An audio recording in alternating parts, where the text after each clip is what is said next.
For many ages, the Mogu used flesh as a weapon, warped, bent, and twisted to their malevolent will.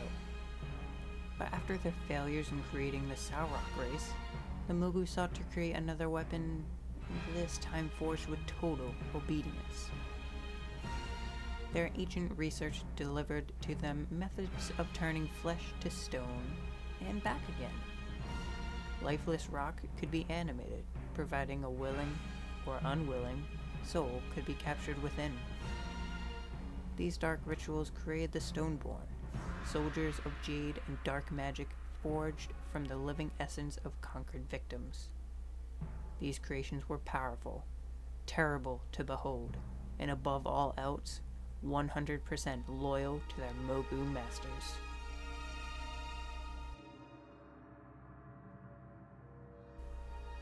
Even by Mogu standards, the reign of Emperor Dojan II was short and brutish. His maniacal drive to finish his father's work and complete the Great Purge against the rebellious Saurok legions drove him to leave his court in disarray while he set out on the doomed military campaign. From his perch high on the cliffs overlooking the Krasarang wilds, he oversaw the slow, clear cutting of the jungle, the establishment of the Dojani dungeons, and the gradual genocide of the Saurok race. What he didn't expect was for the remains of the Saurok 5th and 7th Legions to scale the enormity of the cliffs in the dead of night, ambushing his imperial pavilion from the Valley of the Four Winds and forcing him over the edge. His body was never found, and the resulting disarray in the capital left the Empire in chaos for over 2 years, while the Saurok melted back into the wilds and disappeared.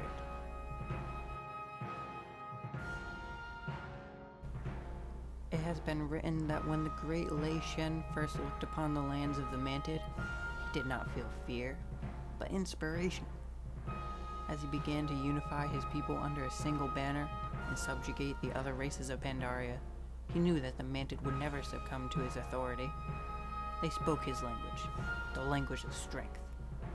He commanded his slaves to construct the Serpent's Spine, a magnificent wall that spanned the length of his empire. It would take many generations to build, but Lei Shen knew how to motivate his subjects. Fear. Fear of the Manted moved mountains, raised armies, secured his empire, and built his wall.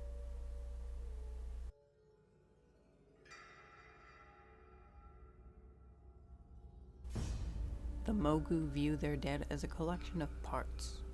Souls could be bound to stone for later use.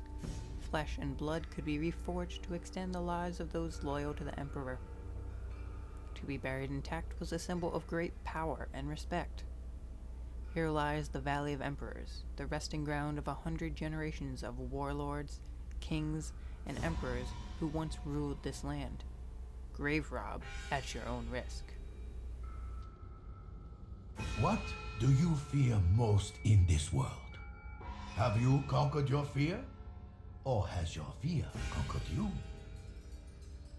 In the ancient days, before the sundering of the world, the Mogu emperors ruled over Pandaria.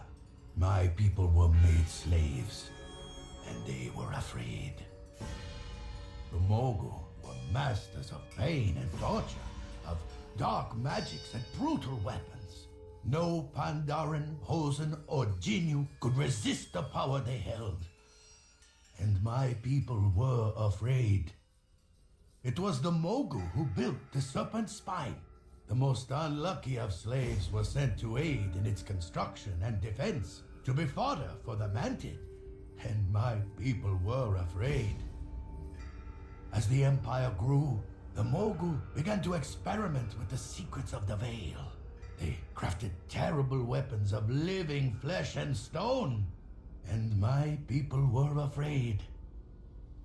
In their hubris, the Mogu never foresaw that their downfall lay in wait, not among their enemies, but among the oppressed, the day that one slave stood and was no longer afraid.